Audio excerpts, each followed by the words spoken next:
I did only agree to do this on the basis that I'm not an expert, I'm just passing on information, and therefore I've got a good excuse if I can't answer any of your questions at the end.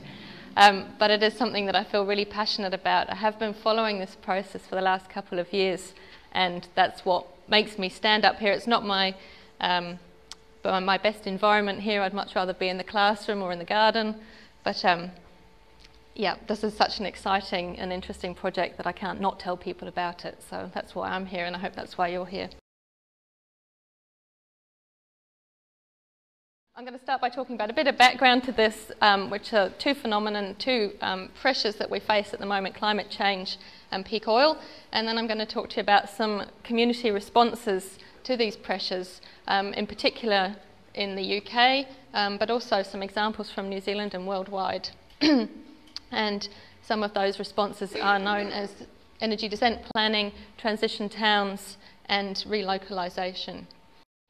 And then we can look at how we might plan to do something like that in Hawke's Bay. The first of those pressures, I don't need to talk too much to you about, I don't think. Most people seem to be at the point now where they're accepting this. In a recent TV3 news poll, 81% of New Zealanders said that they accepted that climate change is real, and 55% of them think that the government is not doing enough about climate change.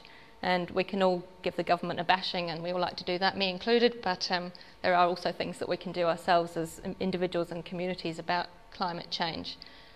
And just in case you've forgotten about it or you don't know about it, just we've had a couple of good presentations, but if you haven't been to those, a couple of facts. The last ice age was only 5 degrees colder than where we are now globally as an average, and a Canterbury University study last year predicted that by the end of the century temperatures could rise by another 4 to 5%. So that's pretty shocking, I think. Don't worry if you haven't heard about climate change or you're still unsure about what it means for us. I've got a video clip of some people that were interviewed in the UK, and you probably know more than some of them did.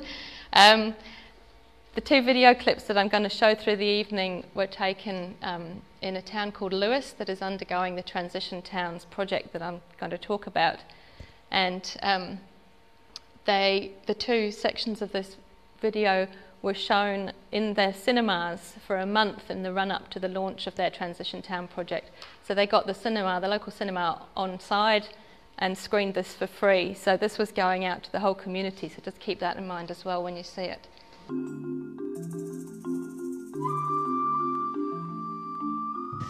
What do we do that causes climate change? Hang on, let me think. Don't know what to say about that. Driving cars. Driving cars. Transport, I think, is probably one of the main ones. Aeroplanes. Cheap air flights. EasyJet. Burning fossil fuels. CO2 emissions from vehicles. Lots of electrical appliances. Electricity comes from power stations, which use fossil fuels. Dishwashers, washing machines, to clean the baby poo. Cutting down trees hurts the planet. You use energy and it causes carbon emissions, which causes global warming. Not using renewable sources. Heat our houses too much. Cows' bottoms. It's all contributing to climate change. I like global warming, it's free. Gone blank. Yeah. I think we're being lazy in the West. In general, we're just too careless. Lack of connection. Factories. Aeroplanes. Yes, aeroplanes definitely bad. 4x4s, cars, aeroplanes, etc., etc. That is producing huge amounts of carbon pollution, warming the planet, which is having a direct impact on all life on this planet. It's going to heat up and dry out the central regions of this planet, which at the moment sustain the rainforests. Climate change is having a very serious impact on the oceans. Raising sea levels, far more frequent floods. Lots of other effects, for instance, there'll be effects on insurance, subsidence, roads cracking up, rail lines buckling. I mean, it all sounds quite apocalyptic, but those things have started. The other key challenge that we're facing at the moment, slightly less well known, slightly more controversial perhaps, is the phenomenon of peak oil. Oil is a finite resource, and this graph shows on the left-hand side that over the last century or so, production, following discovery of oil production, has increased and increased. At some point, we reach the peak in production of oil, and beyond that, the production of oil goes into decline. Oil becomes more and more, after a certain point, oil becomes more and more expensive to extract. It might be deeper in the earth, it might be in a more isolated location, it might be less quality, lower quality oil, and at that point it's going to become more expensive to extract. So it's becoming scarcer, it's becoming more expensive to extract, and at some point it's going to take 1 barrel of oil energy to extract 1 barrel of oil, and at that point it obviously becomes pointless to do so.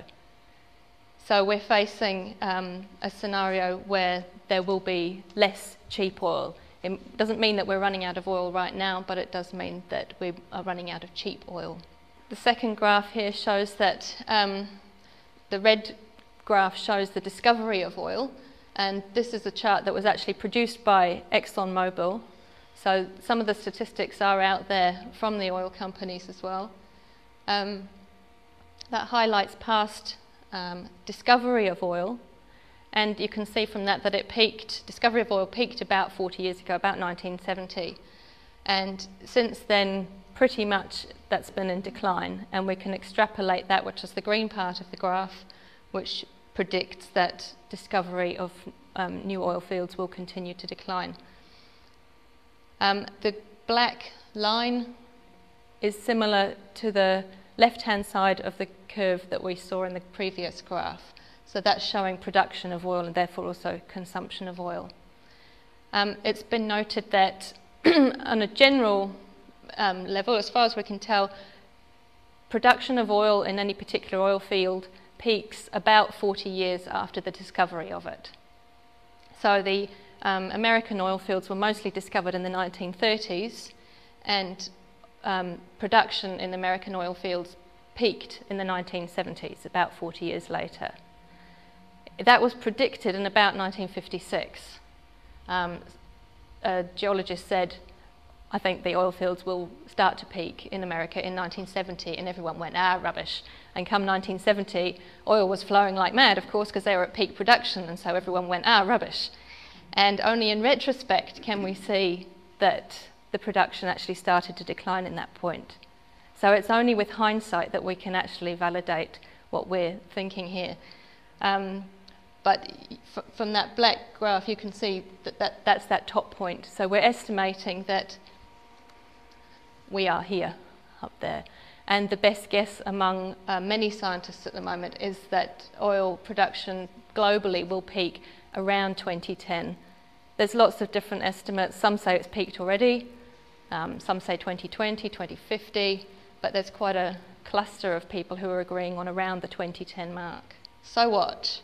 All right, let's go back to the Transition Town Lewis video clip and find out what some of those implications of oil are.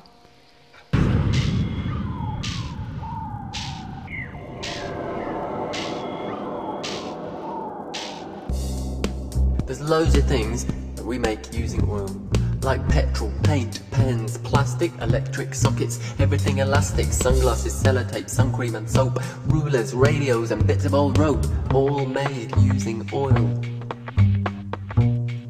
Cars, carpets, computers and candles, hairspray, hoovers, hearing aids and handles, tyres, TVs, telephones and toys, plastic hooters that make a funny noise, all made using oil. Wax, crayons, washing lines and wellies, glue, grease and petroleum jelly, fishing line, fertilizer, fake fur and foam, makeup, medicines and mobile phones.